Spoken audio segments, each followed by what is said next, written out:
कभी कभी बच्चे लोग कहता है सर हमको याद नहीं हो पाता है, इसका मूल मंत्र क्या होता है, इसका किस प्रकार से हम याद करें कि हम लोगों को याद रह पाएगा और अच्छे प्रकार से हम लोग समझ पाएंगे।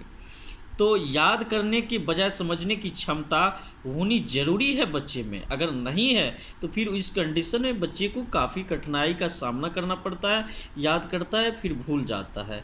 तो इसीलिए आप अगर याद करते हैं, उसको आप सही प्रकार से समझ नहीं पा रहे हैं, तो फिर वह तत्क्षण की ज्ञान होता है। हमारा दिमाग जो है दो प्रकार की मेमोरी होती है, इस प्रकार से सिंपल में, लॉन्ग टर्म मेमोरी और short term memory. Long term memory में अगर कोई भी बात प्रवेश कर जाता है तो फिर वह बात जल्द मात्रा में नहीं निकल पाता है, लेकिन शॉर्ट टर्म मेमोरी में जो बात प्रवेश करता है वह कभी कभी निकल भी जाता है, क्योंकि जो भी बात अभी सक्षम या प्रेजेंट टाइम में हम कम बात कर रहे हैं किसी व्यक्ति से, तो वह शॉर्ट टर्म मेमोरी में रहता है। वह धीरे धीरे अभ्यास जब करते हैं, प्रैक्टिस जब करते हैं, तो वह लॉन्ग टर्म मेमोरी में प्रवेश कर जाता है। और जब लॉन्ग टर्म मेमोरी में प्रवेश कर जाता है तो वह कभी नहीं निकल पाता है। तो इसीलिए ऐसी स्थिति में उसको बार बार इस प्रकार से देखते रहिए, अभ्यास करते रहिए, जिससे वह शॉर्ट टर्म मेमोरी से लॉन्ग टर्म मेमोरी में प्रवेश कर जाए। तो चलिए याद करने की क्षमता के बारे में बताएंगे, और याद कैसे किया जाता है, उसको समझना चाहिए या याद करके समझना चाहिए, इस बारे में हम आज बात करेंगे। तो सबसे पहली बात है बच्चों के लिए कि कोई बच्चा याद जो करता है तो याद को नहीं करना चाहिए, उसको सबसे पहली बात है समझना चाहिए। ठीक है, अगर समझ लेते हैं तो फिर आपको कहीं कठिनाई और कोई भी परेशानी का सामना नहीं करना पड़ेगा। तो चलिए, विभिन्न शोध के परिणाम कहते हैं कि छात्र को अपना पाठ रटने के बजाय समझने पर जोर देना चाहिए। याद किए गए तत्व और सिद्धांत तो स्कूल या कॉलेज के दिन तक ही साथ निभाते हैं, लेकिन जो चीज़ एक बार समझ में आ जाती है वह जिंदगी भर के लिए मस्तिष्क पटल पर एक अमिट छाप छोड़ देती है। इसके अतिरिक्त एक अच्छे छात्र में निम्नलिखित विशेषता भी होनी चाहिए, जिसके लिए आपको हम बताते हैं। सबसे बड़ी बात होता है पहल।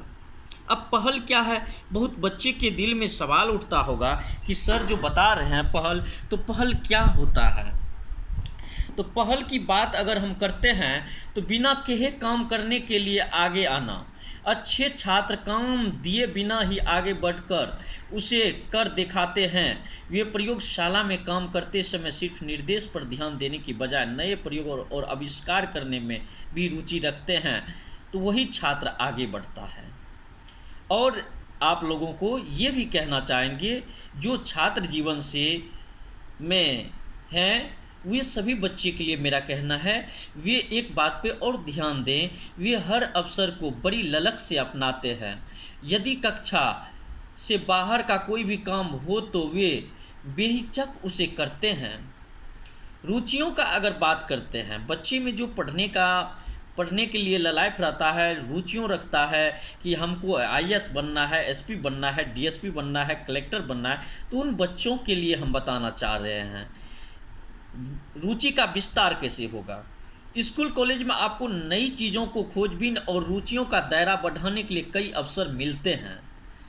आपको ऐसा पुस्तकालय, उपकरण और वातावरण फिर कभी नहीं मिलेगा। यदि आप चाहे तो वहाँ होनी चाहिए। पाठ्येतर और गतिविधियों से भी बहुत कुछ सीख सकते हैं। यदि आप हमेशा अपने ही मगन में रहने वाले लोगों में हैं तो कुछ नया या अनजाना काम करने की कोशिश ना करें।